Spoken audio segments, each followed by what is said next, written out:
Well, hello. This is Cindy, your host over at Bucket List Coach Web Show Live. Oh my God. I'll get to my guests in just 1 minute. And so a little bit about the show. I'm an aviation geek, as you all know. I love music and I have a podcast and a travel agency. And I created Bucket List Coach Web Show Live as a way for me to connect you to all the amazing people there in my sphere of influence. We're talking travel, music, of course, aviation. Everybody knows I'm a big F-14 Tomcat just geek. So, but today it's all about music, and it's National Guitar Month, and it's also World Music Therapy Week. So stay tuned for this video.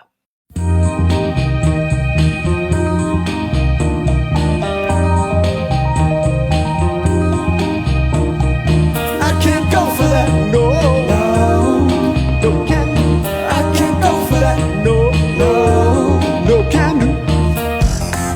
Private Eyes, the premier tribute to the timeless music of Highland Oates, the best-selling duo of all time. Oh yeah, you make my dreams come true.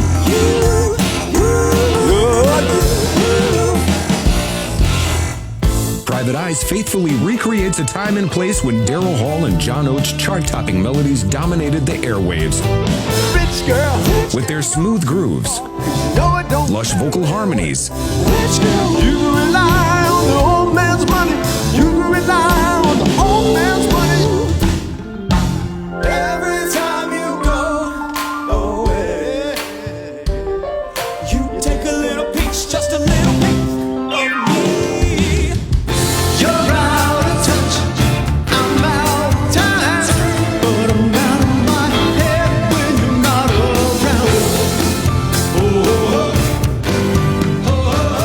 Now I can see love's taking her toll on me.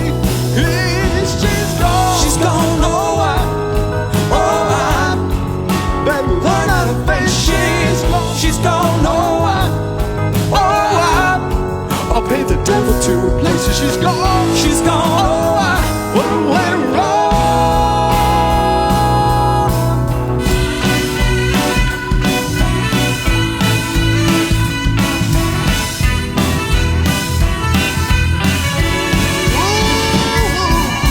Oh, here she comes. She's a man. The woman is wild. Oh, here she comes. Here she comes. Watch out, boy. Watch out, boy. Oh, here she comes. Sarah, smile.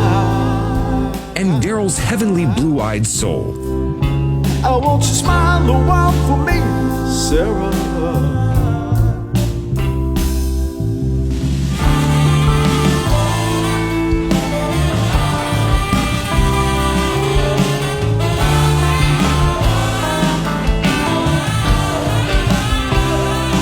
Private eyes watching you, they see your every move. Bring this timeless experience to your next event. Available now for bookings worldwide. Private eyes watching you, watching you, watching you, watching you.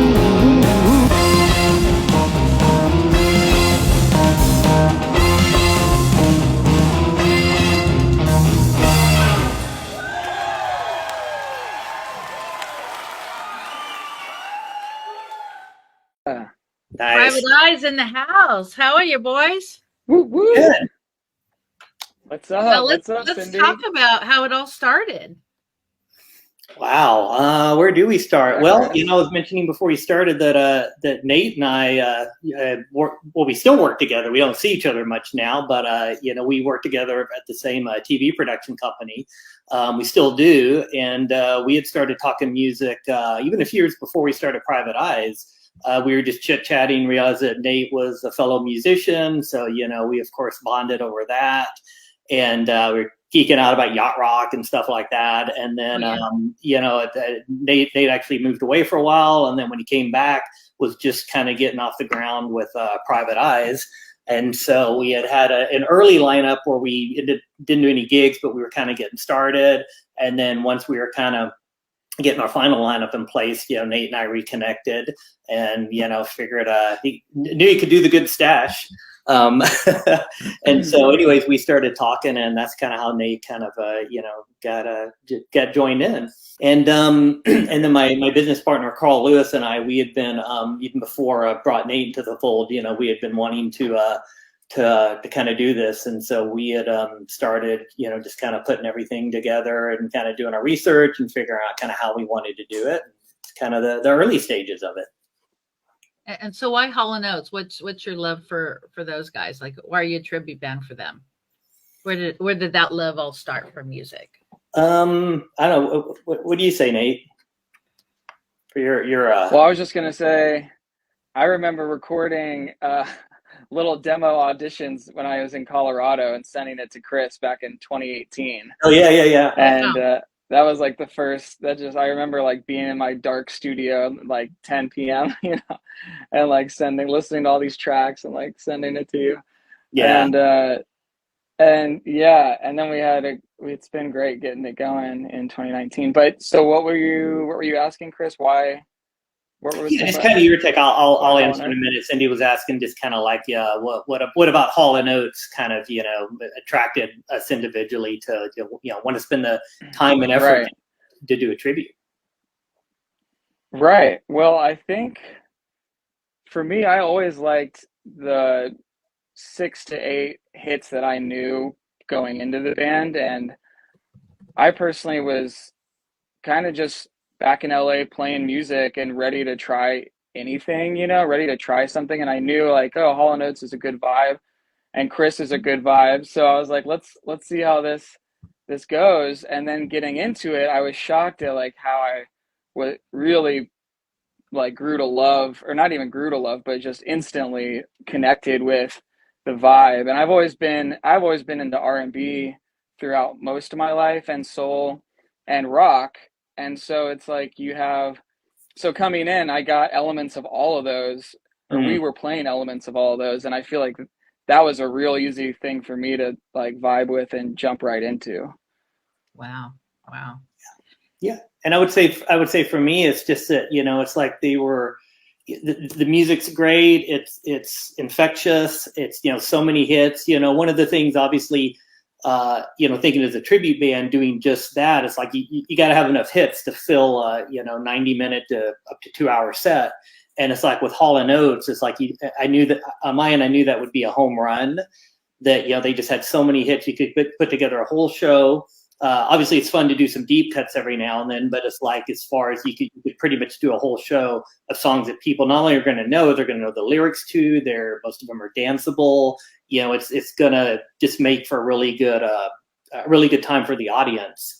And the other thing too that I was kind of surprised, I'm like there were hardly any bands out there doing that. There's some tributes where you've got 10 or 20 different bands across the country doing the same artist, and I was surprised there were like 1 or 2 other Hall & Oates tributes. At the time, there was nobody touring doing that.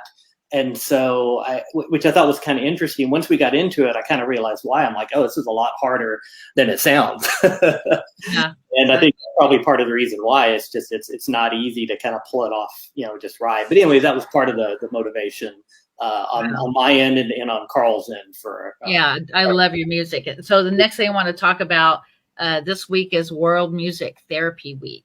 How do you feel that music is good therapy for people, no matter what they're dealing with? I mean, music is just a feel-good thing to add to our abundance lives.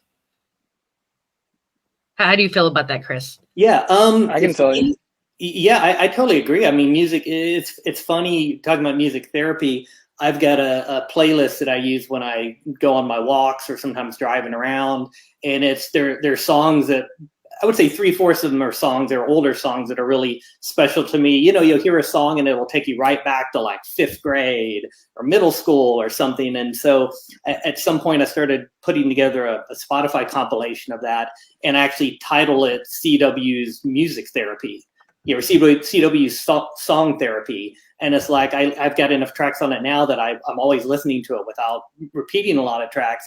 But it is therapeutic for me because it'll take me to an era, and then it makes me think. I'm thinking it could be a happy era. It could have been a troubling or an unhappy era.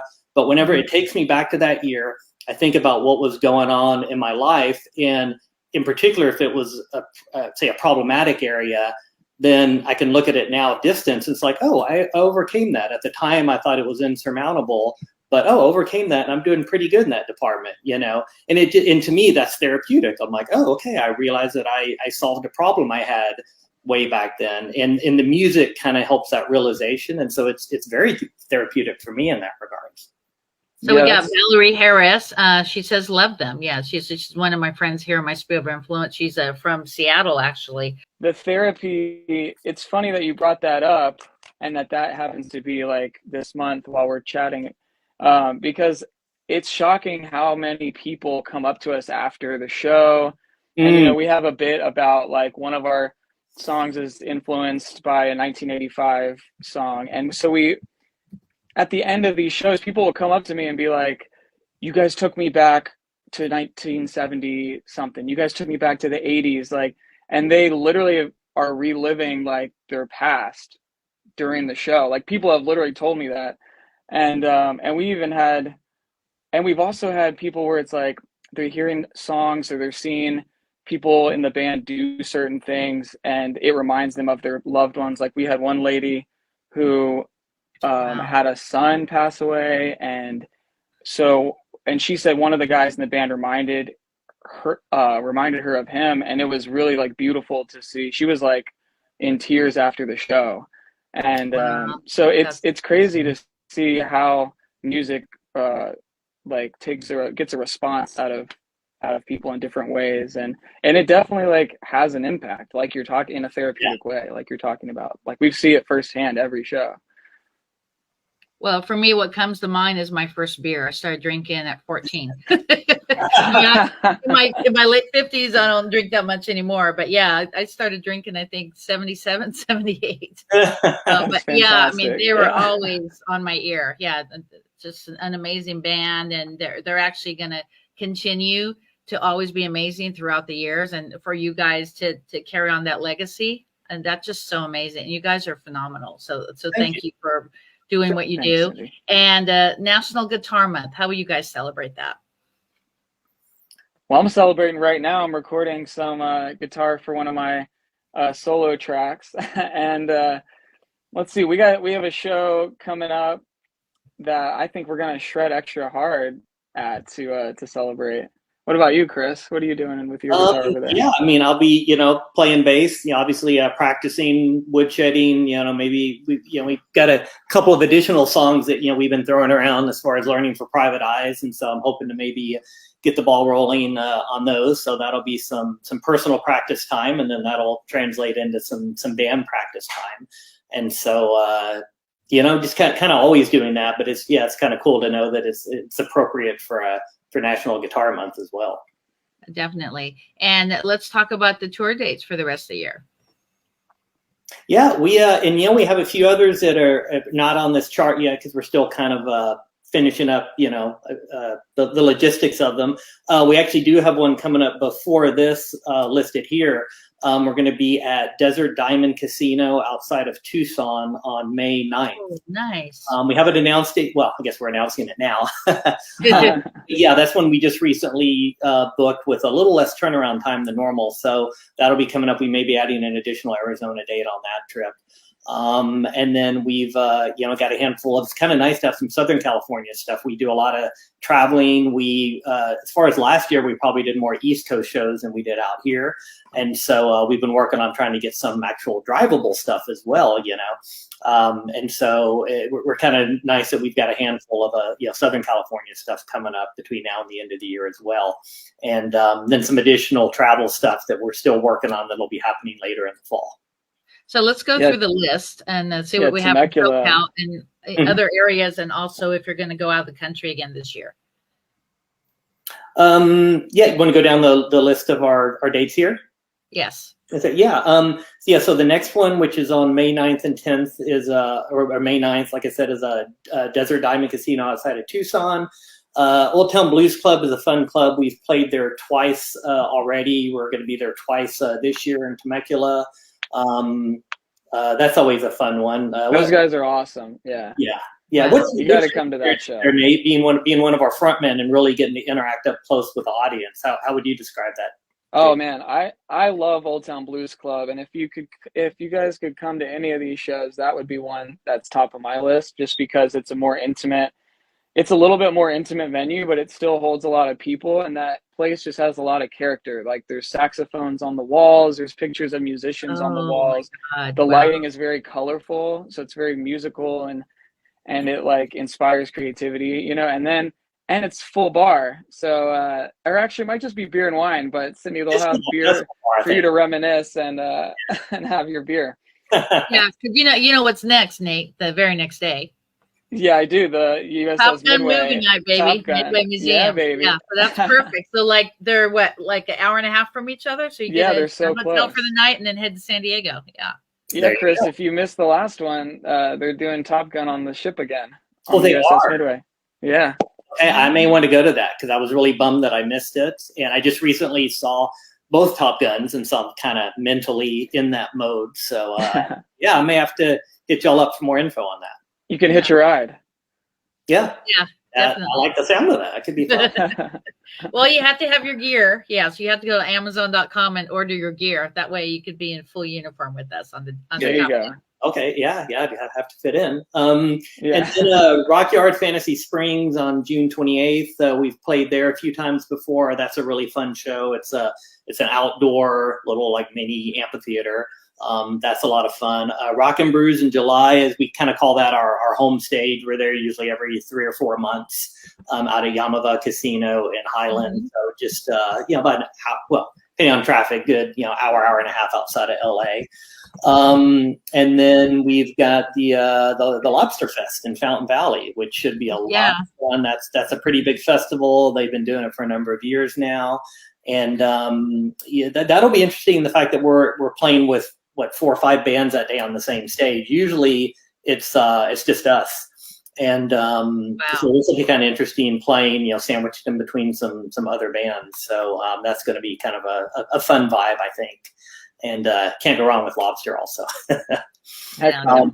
And then also in November, which we haven't published it yet because we're still getting all the details, but we are going to be back out on the road for about a week, possibly even a week and a half. We've got 2 confirmed dates. I think it's November 12th. We're going to be in Marshalltown, Iowa, outside of Des Moines. And I have some people that could attend that. That's awesome. Nice. And then about 3 or 4 days after that's going to be quite a bit of a road trip. We're going to be, I think it's the 15th of November, whatever that Saturday is. We're going to be in West Point, Virginia. And so we're going to be basically between Iowa and Virginia, and probably another show in between or around one of those areas. That's kind of what we're working on right now. So once we finalize all those details, then we will be publishing those as well. But it'll be nice to get back out, into the Midwest and East Coast again later in the year. Yeah, is that by Oceana by chance? Because I have a few people out there as well. West Point? Mm-hmm. I don't know. I know it's on the coast east of, I believe, Richmond, not too far from Norfolk. So, anything else you'd like to add? We have another 10 minutes on the show. Any, if someone has a dream to start a tribute band, like what is your best tip for that? Yeah, Chris. My turn. Chris. One thing I would say first is do your research, because you want to know what the competition is. Not that it's necessarily competition, but if it's in your market, it could be. The other thing too, I think, is research the tribute bands to the artist you want to do, and also similar artists. Maybe artists in the same genre, because that can also kind of give you an idea of kind of like what types of venues you can play, what size of venues. If you see a band doing something that's what you want to do, and you can see, oh, that band's touring, or that band may be doing it full time. And so that kind of gives you an idea. It's like, okay, even though you may be the new band and this other band is established, it gives you an idea of the potential, or if it's something maybe a little less commercial, you can look and say, oh, okay, these guys are, just doing basically local smaller bars. And if you don't want to travel, then that's a good way as well, saying, oh, okay, I can keep busy kind of playing in my area. But it gives you an idea of what's possible. And then, of course, once you know that, then you figure out how to break all the rules and to make anything possible that you want to do, And so your growth story is pretty powerful, right? So do you guys do all your bookings, or do you have a management company that does that for you? We've got it's my business partner Carl and I we own and manage the band, and so we do some of that. Other guys in the band have recommended stuff, so sometimes we all kind of put our heads together from time to time, saying, "Hey, here's a venue. Why don't you try this? Why don't you try that?" And then we've got a handful of 4 or 5 agents that we work with as well, and so it's kind of just juggling all those that can keep us busy. And then Nate's actually been working on something that we may be doing for next year. Still up in the air, but if okay. Yeah. Anyway, so as far as I was mentioning, members, Nate, too early to say on that one, right, Chris? He's got something that's a brainchild in the works that may or may not happen, but that's where he's kind of helping out with. And yes, Cindy, I have 2 ideas for you. And yes, Cindy, it is international, Cindy. To answer your question earlier. So check this out. I'm turning 60 next year. So National Bucket List Day happens every April 24th. So the weekend of April 24th, we'll be in Las Vegas. So it'd be cool if we can get you back over at Sunset. And then also Seattle is in July. So that would fulfill my birthday bucket list if I could actually have you guys at a concert at one of those venues. So since it's guitar month and I want to learn to play guitar, what is the easiest song to learn for my bucket list? That would be not Jane by Starship, right? Hey, you can't go wrong with that riff. I don't know. What would you say, Nate? Being the guitar. Sorry, I was losing you for a sec. You're learning to play guitar, Cindy? That's on my bucket list. Yes. Oh, sweet. That's awesome. I didn't know that. I haven't done it yet, but it definitely is on my list for next year for my 60th year round. You should check out pickupmusic.com. It's a great resource for learning. Okay. I still do it. Teach me, actually. I'll teach you. That would be really cool. You're gonna have to come up to Glendale, but that's quite a trek for you. Are you in Glendale now? Yeah. Oh, you're not in LA? No. Well, we're close enough. Yeah. How far from Culver City are you? Probably 30, 40 minutes. Okay. Yeah, because we've been doing this whole Jeopardy thing. Like, you could actually go to Jeopardy. I think it's like 3 or 4 hours, and you get to do a couple tapings. But the only thing with Jeopardy is you have to study. Like, you can't like yell out the answers. But it's a really great little bucket list. That might be something we can knock out. And do both things. That'd be really cool. Let's do it. Really, I'd love to go to a taping of that. That sounds fun. Yeah, and I'll let you guys know when I get back from Mexico. Maybe we can get a few people together and stuff. That would be sweet. Fun. Do that in a heartbeat. I've always wanted to do Wheel of Fortune or go to that's in that same studio. Right there in Sony. Yeah. But as far as guitar riffs, sorry, go ahead. Oh, go ahead, hon. As far as guitar riffs, I was learning some CCR the other day, and I was like, wow, they're so iconic, but they're also so they're very chord tone. They're very much made up of chord tones. So it's they're pretty simple to play some of the riffs. And so that you could check out some of their hit songs, and that would be maybe easy to pick up, as a beginner guitarist. Okay. Wow. But still fun to play. Yeah, my back in the day was actually Sammy Hagar, and I don't know if you know that Sammy Hagar has a bar here in Huntington Beach now.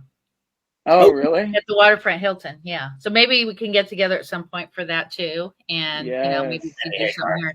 Do you ever do Huntington Beach or just Fountain Valley? Is that all you have for Orange County and maybe the fair? We've done the Laguna a little bit. Okay, is that private? We're talking. We hopefully may be down there again at a venue later in the year, but it's still up in the air right now. And then we're just last month we're at the Laguna Woods Village Performing Arts Center, and that one was just for residents of Laguna Woods Village. But that was a lot of fun. Oh, and cool. Then we were near you, right? The last gig we did before the pandemic was at the Newport Dunes, annual gathering that they have. And when was that? It was literally 3 days before the whole world shut down for the pandemic. Yeah. Yeah, we played with my buddy's got a Depeche tribute called Strange Love, and so we actually opened for them, which is kind of an interesting pairing musically, but it worked, and it was a lot of fun, and that was a great show. So. John what says, venue was that in Laguna? Yeah. What venue was that? In Laguna? Yes. Was it at the beach club there? No. That was a Laguna Woods Village, the Performing Arts Center when we were down there. Okay. Cool. Yeah, and the one in the one in Newport was I don't even Newport Dunes, right? Newport, yeah, I think it was kind of like a Oh, Port Newport Dunes. News. Okay, so it's two Yeah. separate venues. Okay, very cool. Yeah. Yeah, you see the comment here, Nate, and Yeah, John says "Knock yeah, on Chris? Heaven's Door," which that was one of the first songs I learned on guitar as well. So he's totally right on with that. Right on. That Good one's deal. fun, and the solos on that are pretty fun and kind of simple. Cool. Well, we're about to end the show, and I have two questions. The first question is going to be a shout out, and then after that, we're going to talk about the value of Pay It Forward. So, who would you guys like to shout out to today? I'll shout out to John Oates because he seems to give back a lot to musicians, and I have a friend who he actually was in their music video in Nashville, like a couple of years ago, and he played like a high school gymnasium coach.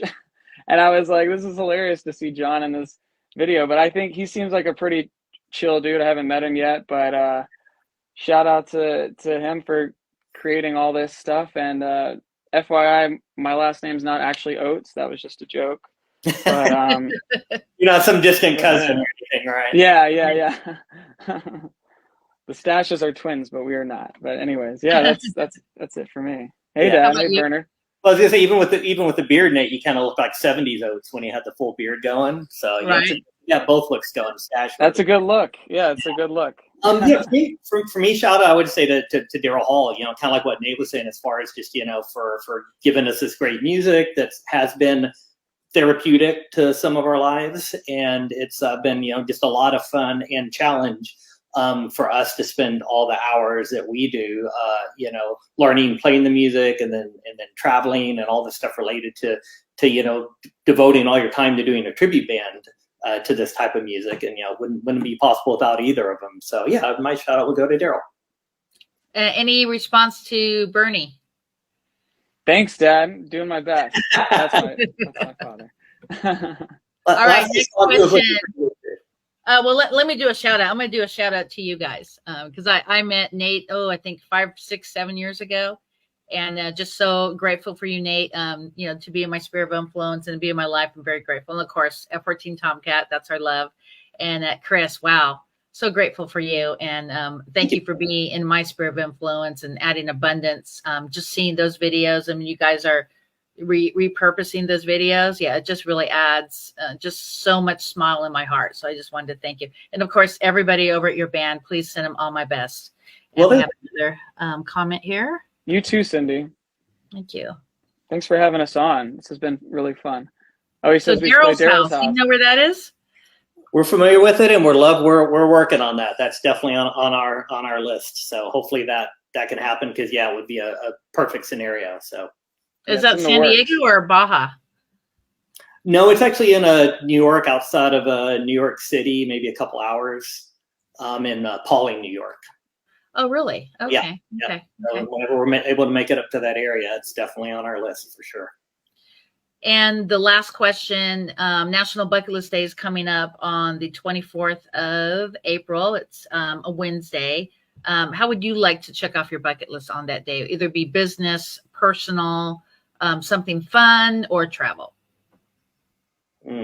For me, go ahead, Chris. I was gonna say for me, I would say travelaholic, but I don't get to travel as much as I would like to. But I love travel. I'm a geography nerd, so I won't be available to do any kind of traveling on April 24th. But if I could, probably one of the top spots on my list has always been Tibet, Nepal, Bhutan. Oh yeah. Definitely. So if I were able to just say on April 24th, hop on a plane somewhere, I'd definitely be going to the Himalaya region. Nate? Sweet. That sounds awesome, Chris. Well, my girlfriend Tessa and I are going to Hawaii tomorrow morning. We're going to Oahu, and that's a first for me. And I really would like to cliff jump off the top of a waterfall. So we're going to be looking for that. Oh, nice. And also there's a sandbar that's in the middle of the ocean that seems pretty amazing. So these are a few, we're doing a pretty spectacular hike and the sandbar and waterfalls. And so those are definitely some, seeing all of the Hawaiian Islands is on my bucket list for sure. So what are the dates? Will you be there on the 24th by chance? No, we're coming back on Tuesday or Wednesday, the 16th. Wow. Yeah. I know. Well, Close enough, though. that's cool. Yeah. I'm actually going to be in Cancun with 25 people. But what I want to say, because we're talking rock and roll and guitars and stuff, Yeah. one of my biggest lists is to go to the Rock and Roll Hall of Fame. That's like huge. Oh. Have you guys been there? Oh my gosh, no, I haven't. No, I was just looking at video footage of it last week, and it was making me want to go. But nope. Yeah. Really? Either. Well, Nope. well, we need to do like maybe a rock and roll holiday, and maybe we could do like a group trip. You know, get It's like a field trip. That'd be a great field trip. Yeah, that'd be fun. Yeah. So we're at the end That's of our awesome. show. Any tips you like to put out there about celebrating Guitar Month? Keep practicing. I definitely, consistent practice makes all the difference in the world versus putting in 20 hours in one day. You know, consistent multiple times a week. This is for you, Cindy. But that makes a huge difference, and it's making a huge difference for me currently. Okay, thank you so much. Yeah, I Chris? think Nate said it all, and also too, I mean, there's, you know, as long as you don't get too lost down the rabbit hole, I mean, there's anything you could imagine on like YouTube, and so, you know, find your favorite artist, and you know, a lot of them, I mean, sure, there's concert videos, but a lot of artists will do a rig breakdown. You know, I saw one of John Oates, you know, where they go through all their effects and how they do it. So it's like you can play, but then you can also get into the other aspect of your performer, want to match a tone. And so a lot of the stuff, in addition to just practicing, like Nate says, you know, go on YouTube, do some research, listen to interviews, so you can kind of see the approach that these people are coming from personally. And it's just, that's also very educational, and, you know, something that, you know, we all didn't have 20, 30 years ago. So I think that's a great resource for musicians these days. Totally. Well, great. So in closing, I'm going to do a call to action. So anybody who goes to where'scindynow.com, that's WHERES, cindynow.com, or the tribute page. What's the tribute page on YouTube? On ours, just search under, it was a cryptic name. Just do a search under Private Eyes Hall & Oates Tribute.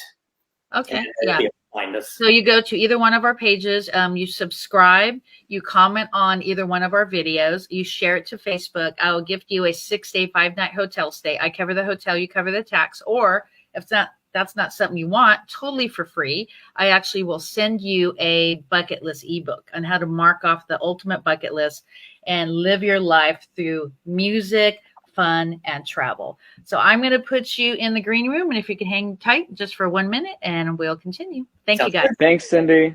Thanks. Thank you. Have a good night. So make sure that you go to our YouTube. You could actually see it here in the show notes. And we are here today, gone tomorrow. And never forget, guys, we have the day that we're born and the day that we pass away. We have that dash in between there. Go out and live your dash. And you could take a vacation. You could do all kinds of things for low cost. And I actually have some great things here in Southern California where you could do under $50. As a matter of fact, this Sunday is National Dolphin Day. And another thing, take the time to show gratitude to people every single day. Think of at least 5 people to call and show gratitude. This is Cindy over at BucketList Coach, Web Show Live. And don't forget, celebrate National Guitar Month.